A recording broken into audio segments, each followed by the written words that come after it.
সারা ভারত আইনজীবী ইউনিয়নের রাজ্য সম্মেলনকে কেন্দ্র করে শনিবার জেলা ও দায়রা আদালত প্রাঙ্গণে এক রক্তদান শিবিরের আয়োজন করা হয়। উক্ত রক্তদান শিবিরে আনুষ্ঠানিক উদ্বোধন করেন রাজ্যের প্রাক্তন মুখ্যমন্ত্রী মানিক সরকার। অনুষ্ঠানে উদ্বোধনী বক্তব্য রাখতে গিয়ে তিনি সামাজিক দায়বদ্ধতার অংশ হিসেবে রক্তদানের গুরুত্ব তুলে ধরেন এবং সাধারণ মানুষকে এ ধরনের জনকল্যাণমূলক উদ্যোগে এগিয়ে আসার জন্য আহ্বান জানান। রক্তদান এই বিষয়টা কিন্তু বিবিধভাবে সম্পর্কযুক্ত। আপনাদের এই কাজ থেকে রক্তদানকে আলাদা করে দেখবার কোনো সুযোগ নেই।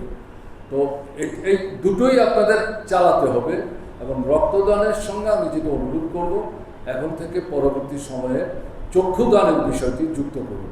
দেহদানের কথা আমি বলছি না।